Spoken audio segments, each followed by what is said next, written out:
Have you ever felt a stranger's judgment based on nothing more than the color of your skin? For 17-year-old Jamal Hayes, a gifted cellist on his way to the most important audition of his life, that feeling was about to become a public spectacle. In the chaotic heart of an international airport, one gate agent's baseless accusation would ignite a firestorm. What she didn't know was that Jamal wasn't just any teenager, and the passengers in line weren't just passive observers. They had phones, they had a sense of justice, and they were about to record the moment her life unraveled. This isn't just a story about a viral video. It's about the devastating real-life karma that follows an act of pure prejudice. The air in Terminal C of O'Hare International Airport hummed with a unique kind of organized chaos. It was the sound of 1,000 hurried heartbeats, the rolling thunder of countless carry-on wheels, the distant garbled incantations of gate announcements, and the low, anxious murmur of people going somewhere or fleeing something. For 17-year-old Jamal Hayes, it was simply background noise, a symphony of transit he'd learned to tune out. He stood with the ramrod-straight posture his cello instructor, Dr. Anya Petrova, had drilled into him since he was 6. It was a posture that radiated a quiet confidence, a stark contrast to the nervous energy rippling through the crowds around him. Tucked under his arm was a well-worn leather portfolio containing the sheet music for Bach's Cello Suite No. 1. Its pages filled with his own frantic, meticulous annotations. His other hand rested protectively on the handle of his most precious possession, a sleek black carbon fiber cello case that contained a 19th-century French instrument he affectionately called Gaston. Gaston was his voice, his confidant, his key to a future he'd spent his entire life building. Inside that case and inside his mind was a ticket to the prestigious Aspen Music Festival and School, a summer program that was a direct pipeline to the world's finest conservatories. This wasn't a vacation. It was the final audition. It was everything. Jamal checked the gate number on his phone for the 10th time. G14. He was early, another habit instilled by his parents. His father, Dr. Alistair Hayes, a cardiothoracic surgeon, lived by a creed of precision and punctuality. To be early is to be on time is to be late. He'd say a mantra that applied equally to open-heart surgery and cross-country flights. His mother, Dr. Lena Hayes, a professor of literature, believed in preparation of a different sort.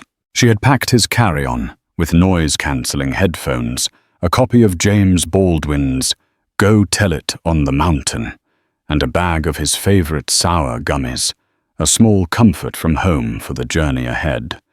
He was a young black man traveling alone, a fact that for him was as unremarkable as his brown eyes. For his parents, it was a source of carefully concealed anxiety, addressed through a litany of reminders. Keep your ticket and ID somewhere easy to reach. Be polite even if someone is rude. Call us the moment you land. Jamal understood their worries, rooted in a world they knew better than he did, but he carried himself with an earned sense of belonging. He was an honor student, a nationally ranked youth musician, and a citizen of the world. He belonged in this airport, in this line, on this flight.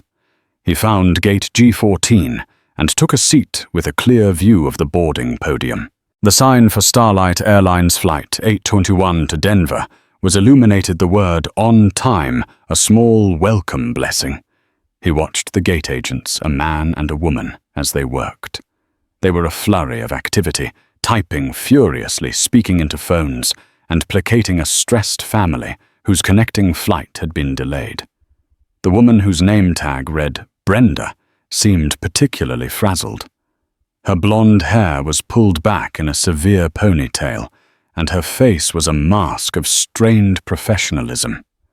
Her smile when she offered it didn't reach her eyes, which darted around the waiting area, as if scanning for threats rather than passengers. Brenda Matthews was in fact having a truly abysmal day. It had started with a flat tire on the freeway, followed by a dressing down from her supervisor David Chen about her recent customer satisfaction scores. "The numbers are down, Brenda," he'd said, his tone infuriatingly gentle. "We need to see more positive interactions, more empathy." Empathy. Brenda scoffed internally. It was easy for David to talk about empathy from his quiet office. He didn't have to deal with the endless stream of entitled, demanding, and often clueless passengers who treated gate agents like personal servants. He didn't have to enforce baggage policies that changed every 6 months, or explain to a grown man why his oversized personal item wouldn't fit under the seat. On top of it all, her ex-husband had called that morning to say he was taking their 2 children on a surprise trip to Disney World with his new younger girlfriend the weekend Brenda was supposed to have them. The news had landed like a punch to the gut, leaving her feeling powerless and insignificant. Now, standing at the podium for Flight 821, every passenger looked like another problem waiting to happen.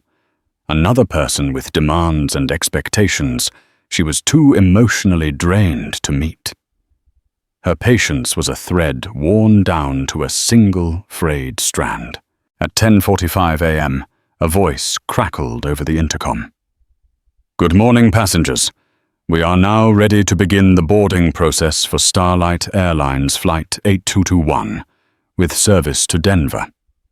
We would like to invite our active duty military members, families traveling with small children, and any passengers requiring special assistance to begin boarding at this time."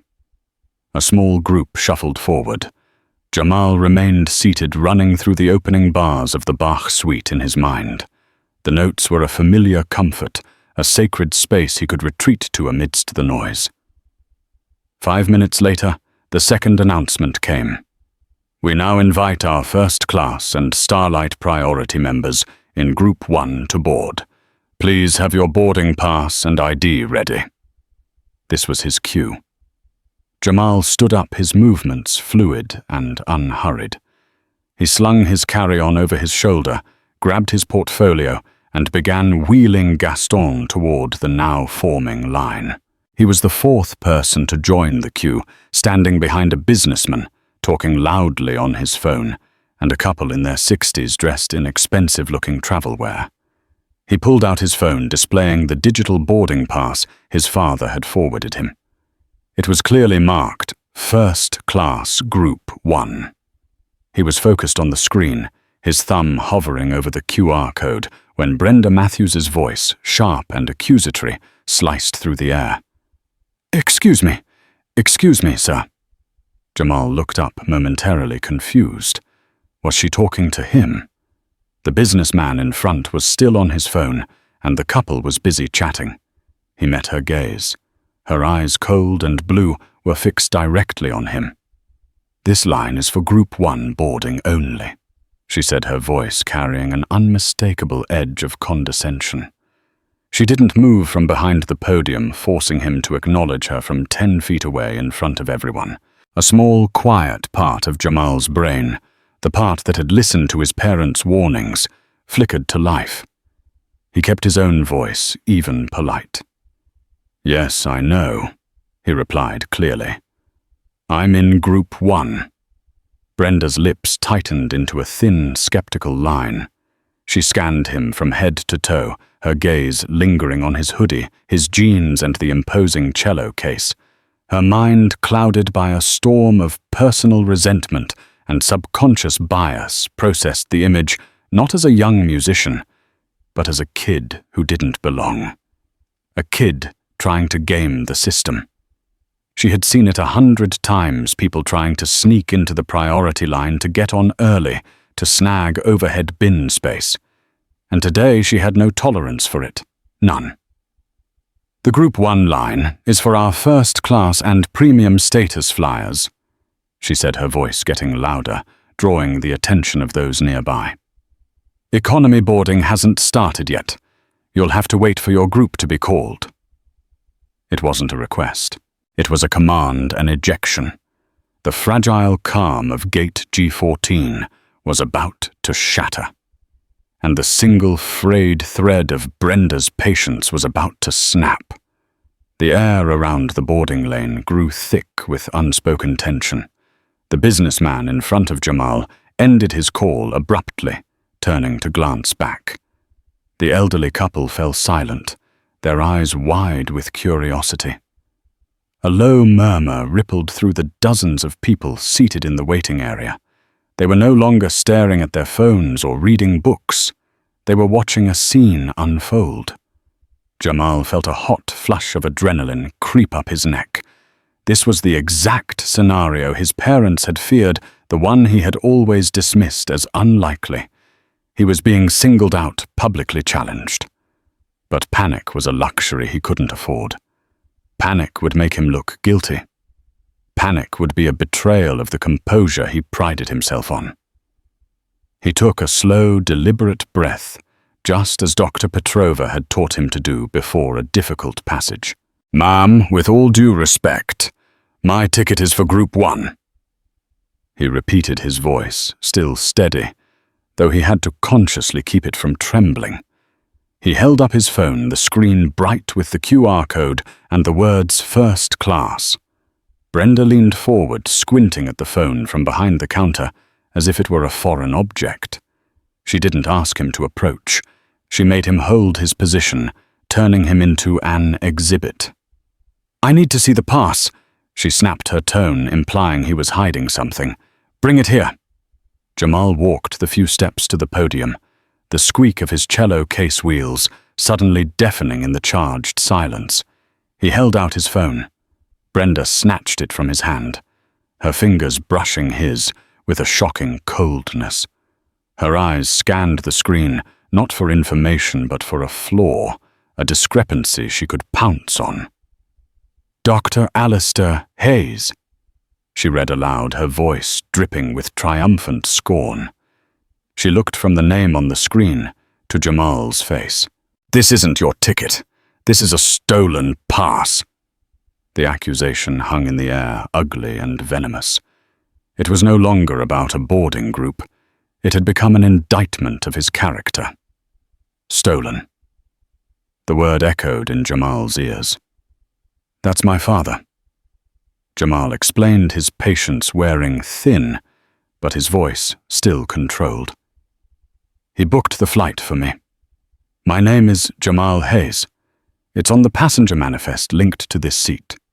If you check my ID..." "I don't need to see your ID." Brenda's voice cracked like a whip. This was the snap. The frayed thread was gone. All her frustration with her job, her ex-husband, her sinking life found a target in the calm, composed young man standing before her. "I know exactly what you're doing. You kids think you're so clever. You find a discarded boarding pass or screenshot one, and you think you can just walk onto a plane into a $500 seat. Well, not on my watch." She was shouting now. Not just raising her voice, but shouting. Her face was red, a vein pulsing in her temple. Her colleague, a younger man named Kenji, looked over with alarm, but he seemed too intimidated by her fury to intervene. "I'm going to have to ask you to step out of the line and wait until the end of boarding." Brenda continued, her voice ringing through the terminal. "We can sort this out then, and if this pass is fraudulent, we'll be handing it over to airport security." Jamal was stunned into silence. He felt hundreds of pairs of eyes on him, judging him, suspecting him. He could feel the heat of their collective gaze.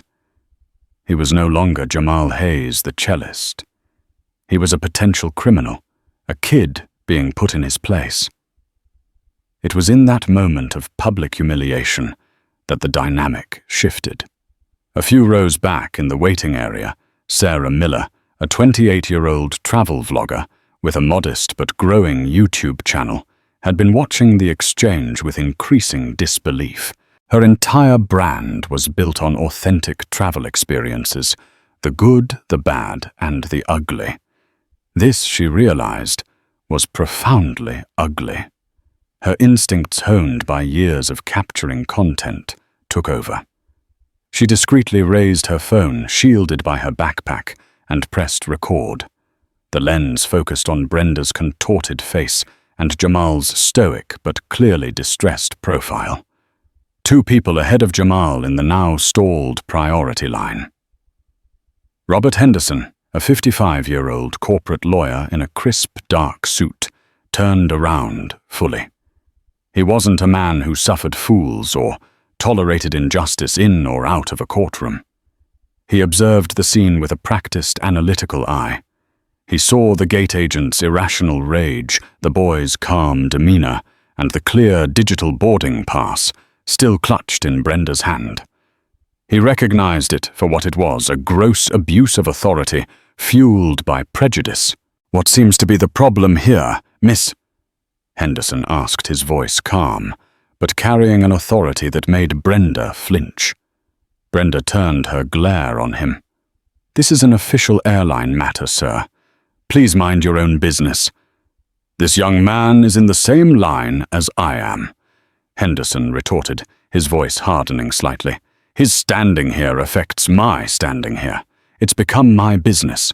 You've accused him of theft in front of at least 50 people. That's a serious allegation. Did you in fact check his identification against the passenger manifest, as he suggested?" Brenda was momentarily thrown. The lawyer's precise legalistic language was a wall she couldn't simply shout down. I don't need to. The name on the pass isn't his." "It's common practice for a parent to book a ticket for their minor child," Henderson countered smoothly. "It's also common practice for a gate agent to verify a passenger's identity, not publicly accuse them of a crime. Perhaps your supervisor would agree." The mention of her supervisor, David Chen, was a direct hit. But before Brenda could formulate a response, another voice joined the chorus. It was a woman named Maria, a nurse from Chicago, who had been sitting near Sarah. "He's just a boy," she called out, her voice filled with maternal indignation. "Look at him. Why are you treating him like this?" Suddenly, the dam of silence broke. Other passengers began to murmur their agreement. "Yeah, just check his ID. This is ridiculous. Let the kid get on the plane." More phones came out. Not just Sarah's professional-looking setup, but a dozen others. They rose from the sea of waiting passengers like periscopes, their small red recording lights, blinking their lenses all aimed at gate G14. The sound of the terminal hadn't changed, but its focus had narrowed to a single point, the podium where Brenda Matthews stood, her authority crumbling under the weight of a dozen digital witnesses. She was no longer in control. The situation had spiraled into a public trial, and she was the one in the dock. Her face, which had been red with rage, began to pale with panic. She looked from the lawyer's unblinking stare to the sea of phones, and then back to Jamal, who stood his ground, a silent, powerful anchor in the storm of her own making. The world she knew, the little kingdom of her boarding gate, was turning against her, and it was all being recorded. The sight of the recording phones was like a bucket of ice water thrown on Brenda's fiery rage.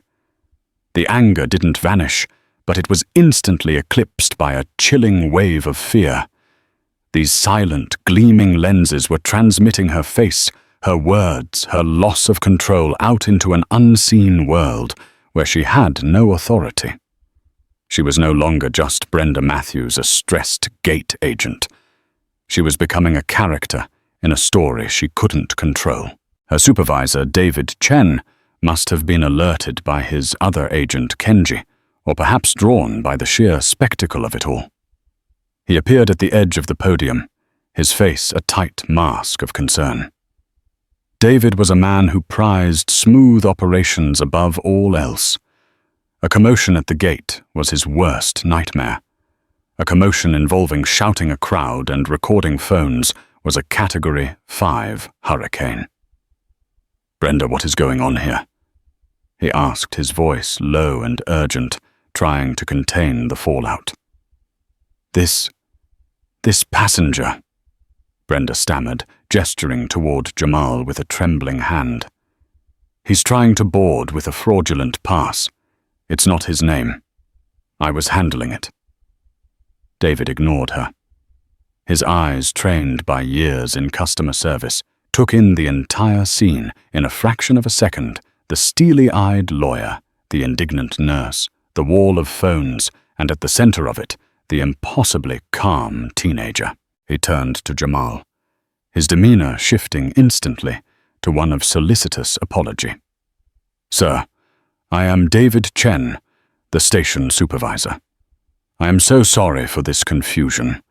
May I please see your boarding pass and a form of identification?" His voice was the epitome of professional courtesy, a stark and damning contrast to Brenda's screeching. Jamal, seeing a lifeline of sanity, finally retrieved his wallet. He handed David his high school student ID, which featured his photo and full name, Jamal Hayes. David took Jamal's phone, which Brenda was still holding like a piece of evidence, and his ID. He turned to the computer terminal, his fingers flying across the keyboard. The silence that followed was heavy, broken only by the clicking of the keys. Everyone waited.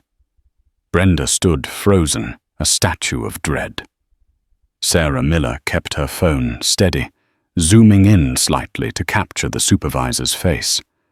Mr. Henderson crossed his arms, his expression that of a man who knew the verdict before it was read.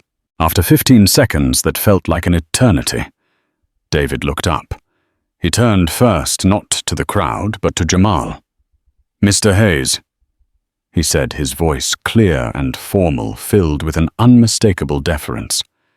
"My sincerest apologies. You are indeed ticketed in seat 3A in first class. The ticket was purchased by Dr. Alistair Hayes, and you are correctly listed as the passenger on our manifest. It seems we have made a terrible error." He handed the phone and ID back to Jamal with an almost reverent care. Then he turned to Brenda. His voice dropped, losing all its warmth. "Brenda, step away from the podium. Go to the break room. Now." It was a quiet, brutal dismissal. In front of everyone. In front of the phones. Brenda's face crumpled. The last vestiges of her authority, her dignity, evaporated under the harsh terminal lights. She gave Jamal a look, a toxic cocktail of hatred, humiliation, and disbelief, before turning and walking away.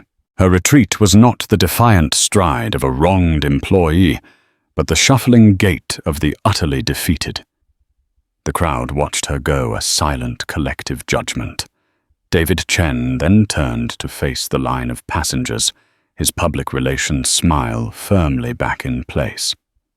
"Ladies and gentlemen, I apologize for the delay. We will now resume boarding for Group 1. Please have your passes ready." He then looked directly at Jamal. "Mr. Hayes, please right this way. Allow me to personally escort you onto the aircraft." It was a calculated act of damage control, but it only highlighted the severity of the initial offense. As Jamal walked past Mr. Henderson, the lawyer gave him a subtle approving nod. Jamal, feeling a surge of gratitude, nodded back. He followed David down the jet bridge, the hushed whispers of the other passengers following him like a wake. Stepping into the serene, quiet cabin of first class felt like entering another world. The flight attendant, a woman with a warm smile, greeted him. "Welcome aboard, Mr. Hayes. Can I get you something to drink before we take off? Orange juice water." "Water would be great." "Thank you," Jamal said, his voice raspy. He found his seat, 3A, a spacious leather pod by the window. He carefully slid his cello case into the dedicated closet at the front of the cabin, placed his portfolio and backpack in the overhead bin, and sank into the plush seat. The adrenaline began to recede, leaving him feeling shaky and hollow. He had won. Brenda had been put in her place. The supervisor had apologized, but he didn't feel victorious. He felt exposed, violated. Her words still echoed in his head. "Stolen. You kids think you're so clever." She hadn't seen a musician, a student, a passenger. She had seen a stereotype, a caricature born of her own bitterness, and she had tried to impose that ugly vision of him onto the world. He pulled out his phone and saw a string of frantic texts from his parents. "Mom landed. Dad, call when you can." "Mum, everything okay, sweetie?" "Getting worried." He typed a quick reply. "Just boarded. Long story. We'll tell you later. I'm okay." He wasn't sure if that last part was true. He leaned his head against the cool window, watching the ground crew scurry below. The incident was over, but he had a sinking feeling that the story was just beginning. He had no idea that a few rows back in economy, Sarah Miller was already connecting to the in-flight Wi-Fi, a determined look on her face. She had the footage, and she was about to upload it to a world that was always hungry for drama and always ready to pass judgment. Sarah Miller was not a malicious person, but she was a savvy storyteller. She knew the difference between mundane travel trouble and a potent narrative. What she had captured on her phone wasn't just a rude gate agent. It was a perfect storm of injustice, prejudice, and compelling characters. She had a clear villain, Brenda, a sympathetic and dignified hero, Jamal, and a satisfying if immediate resolution, the supervisor's intervention. Before Flight 821 had even reached cruising altitude, she was hard at work. Using a video editing app on her laptop, she stitched together the clips. She started with a wide shot of the gate, establishing the scene. Then she cut to Brenda's initial condescending shout, making sure the audio was clear. She juxtaposed Brenda's escalating rage with Jamal's unwavering calm. She included the powerful intervention from the lawyer Robert Henderson and the indignant cry from Maria the nurse. She made sure to capture the moment David Chen publicly corrected Brenda and apologized to Jamal. She left nothing out. The final touch was the title. A title can make or break a viral video. She toyed with a few options. Gate Agent Gone Wild was too generic. Rude Starlight Airlines employee was too bland. She needed something that conveyed the core injustice. She finally settled on one that was both descriptive and damning. Starlight Airlines gate agent racially profiles and berates black teen musician in first class. For the description, she wrote a quick, factual summary. This was the scene today at Chicago O'Hare, ORD, for Starlight Airlines Flight 821 to Denver. Gate agent Brenda refused to believe this young man, a talented cellist, traveling with his instrument, was a first-class passenger. She publicly accused him of using a stolen ticket and shouted at him until her supervisor intervened. The dignity with which this young man handled himself was incredible. Share this to hold Starlight Airlines accountable. She tagged the airline, the airport, and several major news outlets. Then with a deep breath, she hit upload song.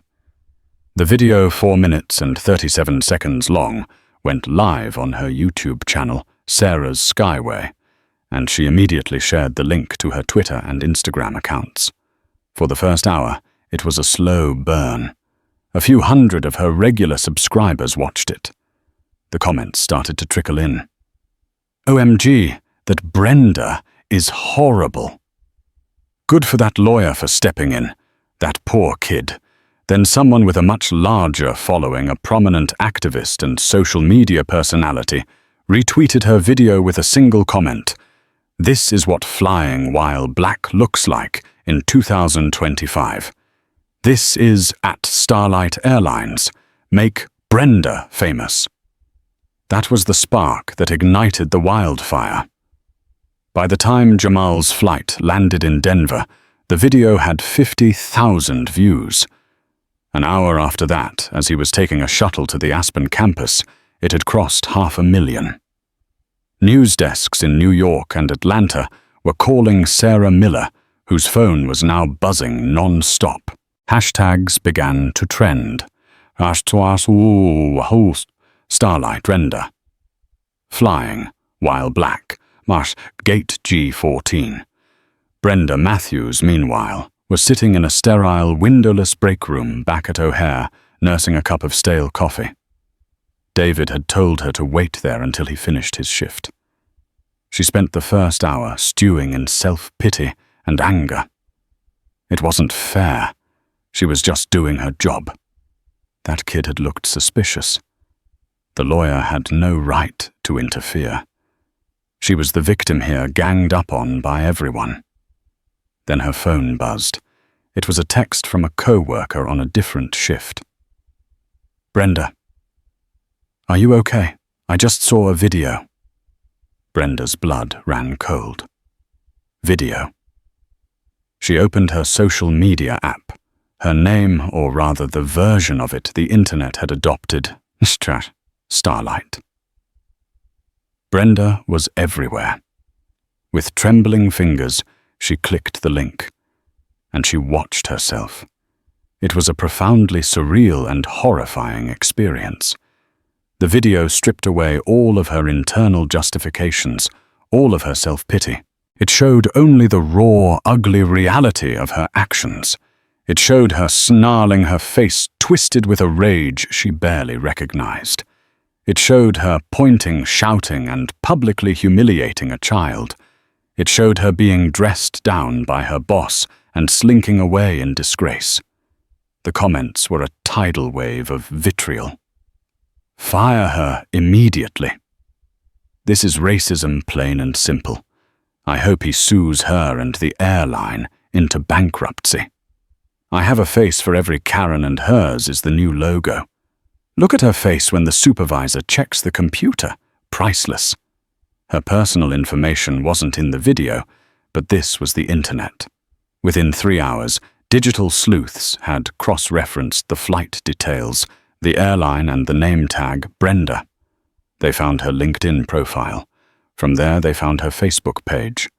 Soon, her full name, Brenda Matthews, was circulating in the comments.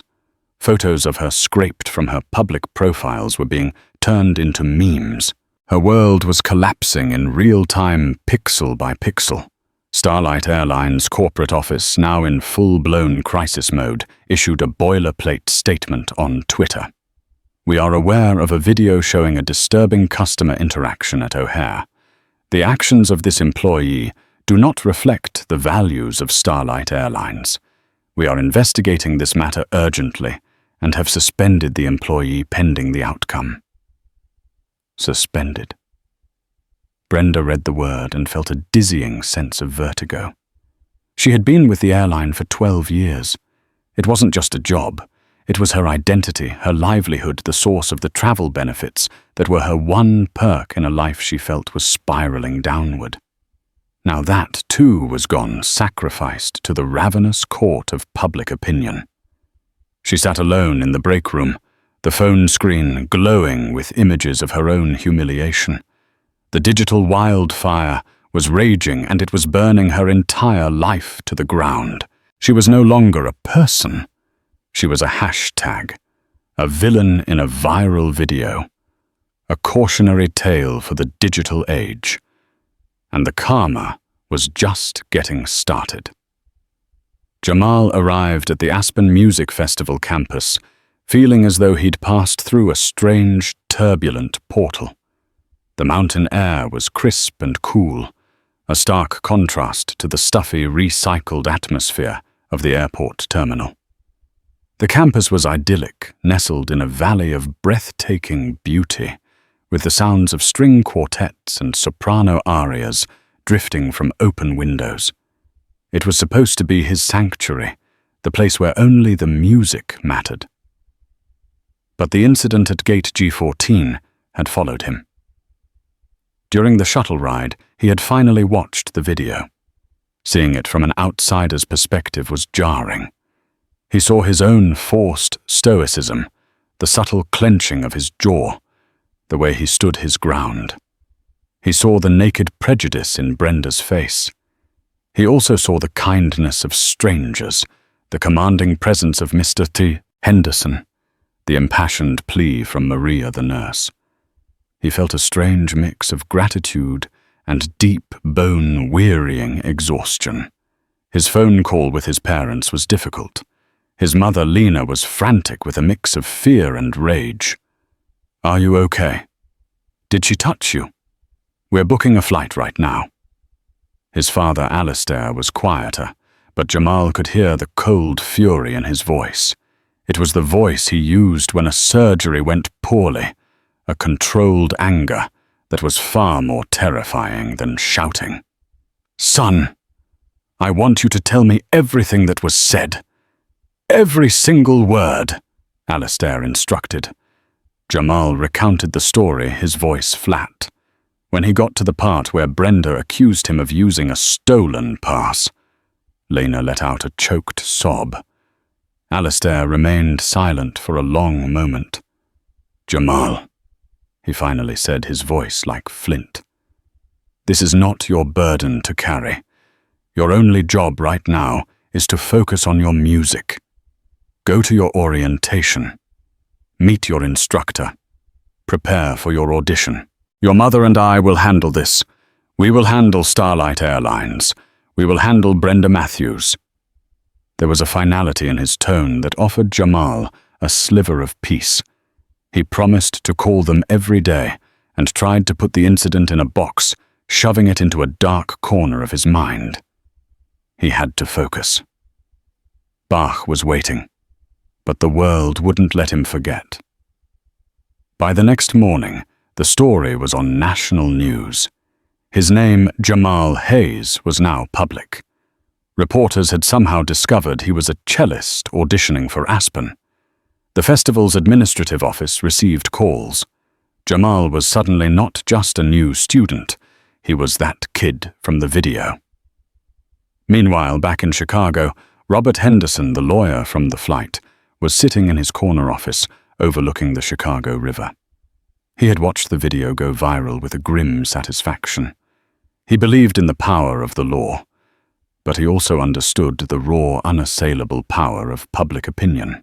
That morning he did something he rarely did. He reached out to a potential client. He found Dr. Alistair Hayes' contact information through his hospital network. When he called, he bypassed the secretaries and got straight through to the surgeon's private line. "Dr. Hayes, my name is Robert Henderson. I'm a partner at Winthrop & Cole. I was on your son's flight yesterday," he began. "I witnessed the entire incident at the gate." Alistair, who was already in talks with his own family lawyer, was intrigued. "Mr. Henderson, I saw you in the video. My family and I are incredibly grateful for how you stepped in." "It was the only decent thing to do," Henderson said brusquely. "But gratitude isn't going to fix the systemic problem that allowed this to happen. I've been watching Starlight's response. A suspension, a generic apology on Twitter. It's crisis management 1201, and it's not enough. This isn't about one rogue employee, doctor. It's about a corporate culture that either tolerates or fails to adequately train against this kind of prejudice. They are liable for the actions of their employee and for the public defamation of your son." Alistair was silent, listening. "Your son was defamed. He was humiliated. He was subjected to emotional distress right before one of the most important moments of his young career." Henderson continued, his voice resonating with legal authority. "A simple settlement and a quiet firing won't change a thing, but you have leverage right now that is immense.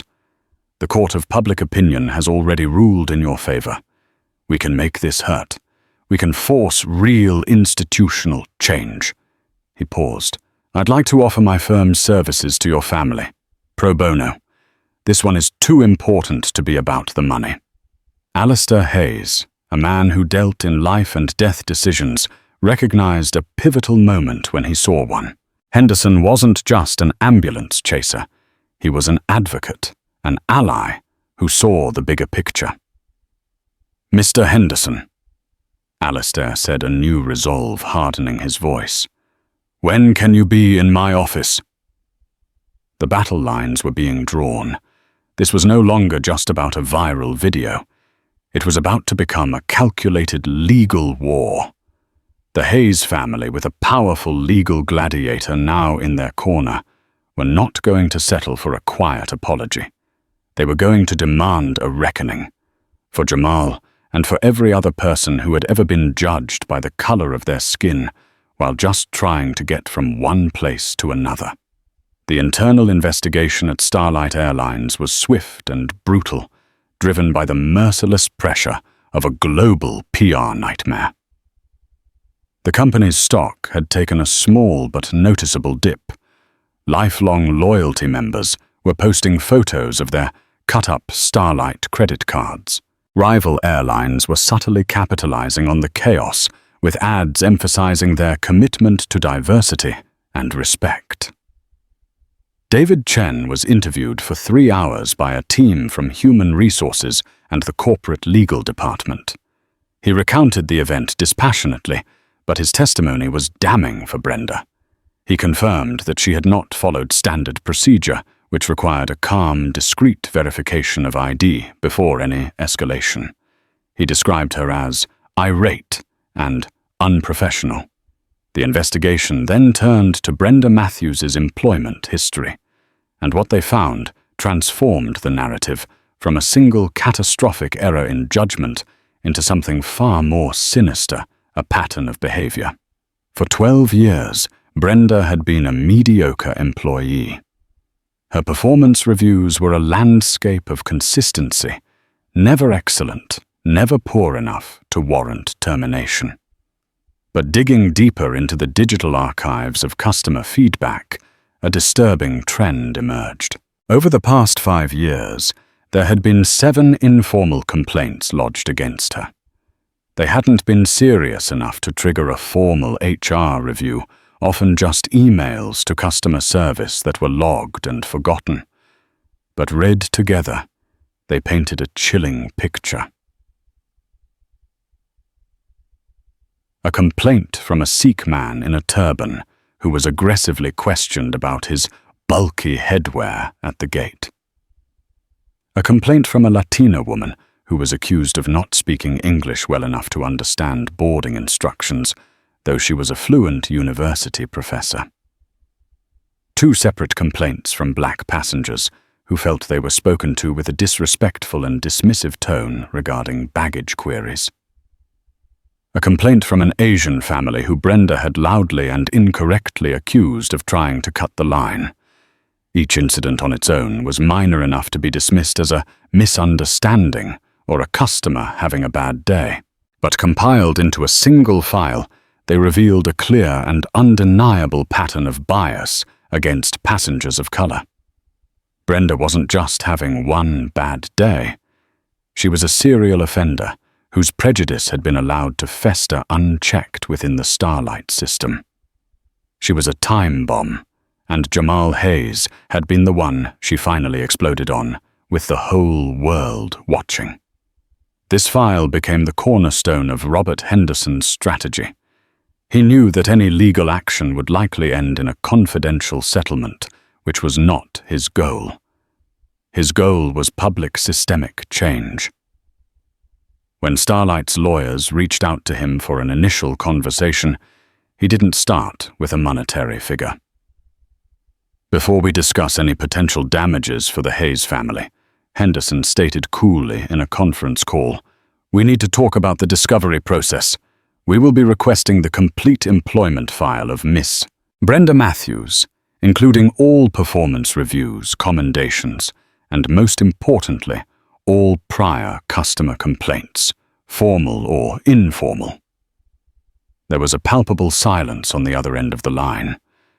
The airline's lawyers knew exactly what was in that file. Releasing it would be corporate suicide, providing irrefutable proof that Starlight had harbored a problematic employee for years. It would turn their isolated incident defense to dust. Furthermore, Henderson continued pressing his advantage. "We will be deposing her supervisor, Mr. David Chen, and his superiors to understand what training and oversight procedures were in place and why they so clearly failed." He had them. He had them cornered, and they knew it. The threat of a public, messy discovery process that would air all of their dirty laundry was far more terrifying than a lawsuit. The karma that was hitting Brenda Matthews was now ricocheting and striking the corporation that had, through its own negligence, enabled her. For Brenda, the world had shrunk to the four walls of her small, lonely house in a Chicago suburb. Her suspension was now an unpaid leave of absence. Her friends from work had stopped texting. The neighborhood kids pointed at her house when they walked by. She had to delete all of her social media, but the poison still seeped in. Her son called her from his father's house, confused. "Mom, kids at school are saying you're a famous racist. Is it true?" She tried to defend herself, to explain the stress, the flat tire, her ex-husband, the pressure. But her excuses sounded hollow, even to her own ears. The video didn't show her flat tire or her heartache. It showed a screeching woman filled with hate and a dignified boy who refused to break. The final blow came in a cold, clinical letter delivered by courier.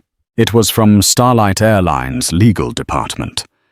Due to the findings of their internal investigation and her violation of multiple company policies, her employment was terminated effective immediately. Her 12 years of service were erased. Her health insurance, her flight benefits, her pension plan all gone. She was alone, unemployed, and infamous. The hard karma was no longer an abstract concept. It was the empty pantry, the looming mortgage payment, and the suffocating silence of a life she had single-handedly destroyed. She had wanted to put a boy in his place, and in doing so, she had lost her own place in the world entirely. The battle for accountability was not fought in a courtroom, but in the sterile, soundproofed environment of a corporate conference room on the 45th floor of a downtown skyscraper. It was Starlight Airlines' home turf, a space designed to project power and intimidate. 3 of the airline's top lawyers, clad in impeccably tailored suits, sat on one side of a polished mahogany table, a fortress of legal might. On the other side, represented by a single high-definition screen, was the calm, resolute face of Robert Henderson. The lead counsel for Starlight, a man named Marcus Thorne, began with an air of magnanimous concession. "Mr. Henderson," he said, his voice smooth as silk, "let me be clear. The events at O'Hare were unacceptable, a complete failure of our standards. We are prepared to offer the Hayes family a sincere apology and a substantial settlement to help young Mr. Hayes move past this unfortunate incident." He slid a folder across the table toward the camera. "We are proposing a settlement of $2 million contingent on a standard non-disclosure agreement." Robert Henderson didn't even glance at the folder on the screen. He let the offer hang in the air for a long, uncomfortable moment, the silence itself a form of rejection. "Mr. Thorne," Henderson finally said, his voice devoid of emotion, "you seem to be under the impression that you are dealing with an incident that can be erased with a bank transfer. You are mistaken. You are dealing with a public act of racial defamation perpetrated by an employee your company negligently supervised against the minor child of my clients."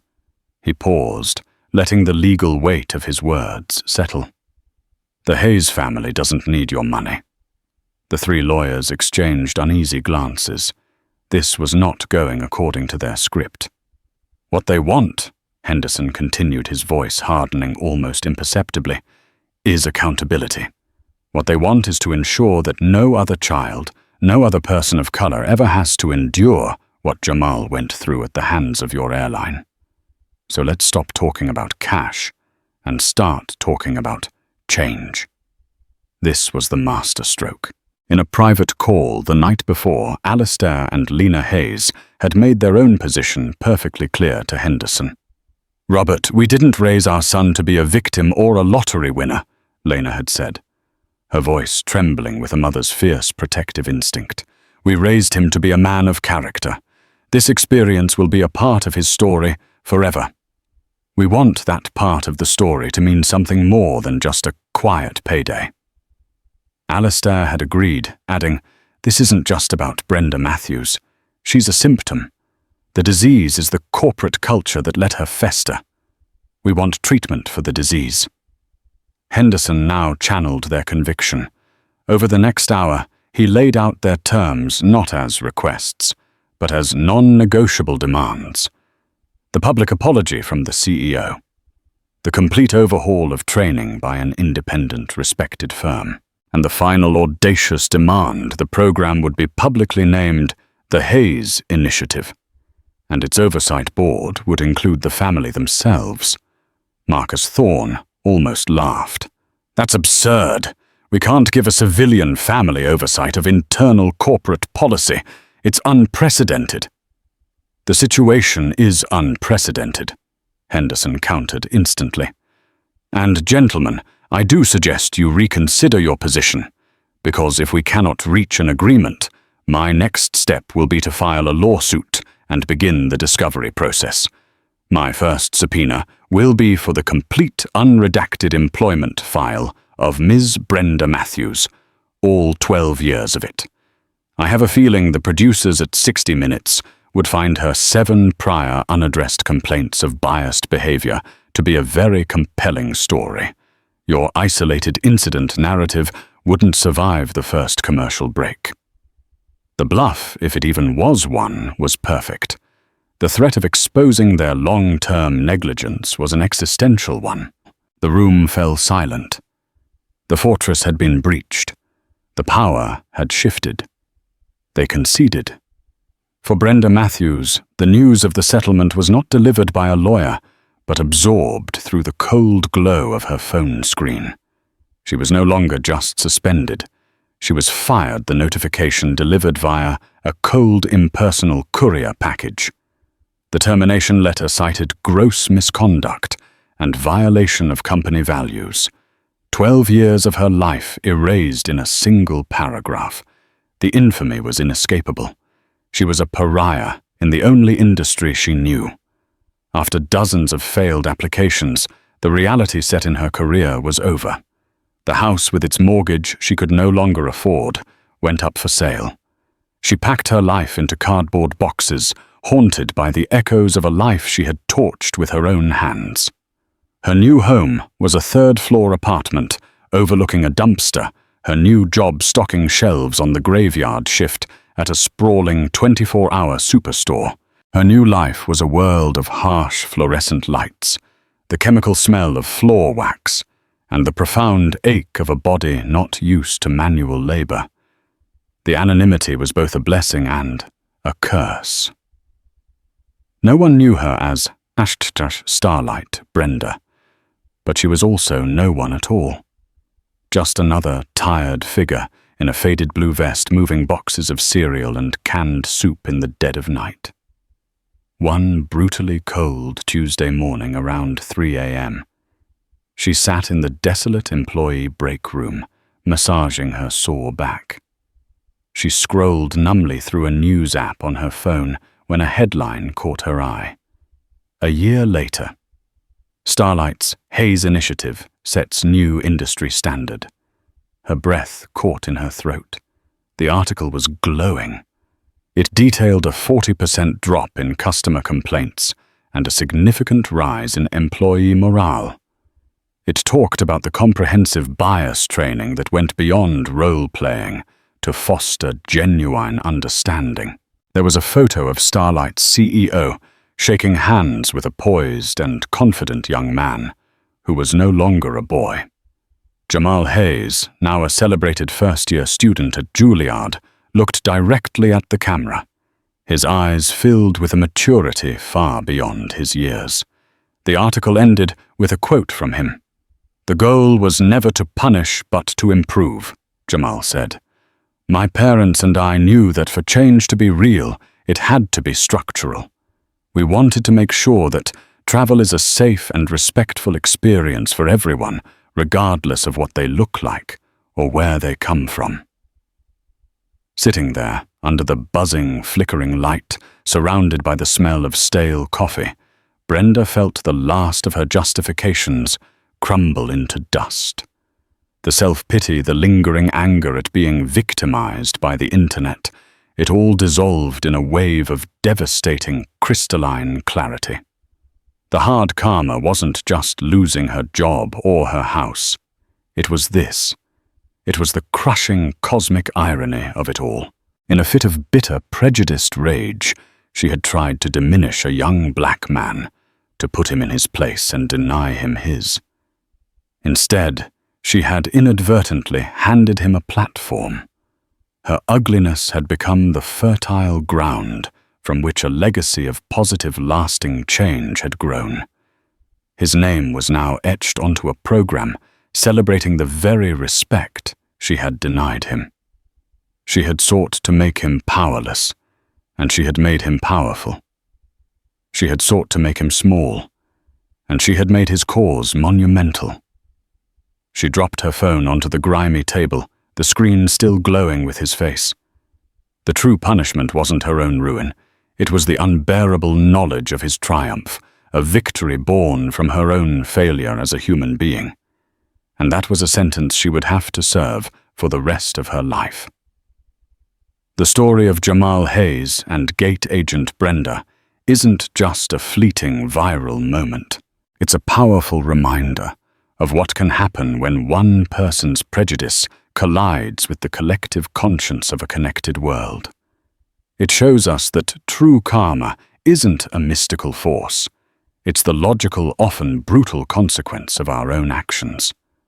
Jamal's dignity in the face of public humiliation and the courage of the passengers who chose not just to watch, but to bear witness transformed a moment of ugliness into a catalyst for profound industry-wide change.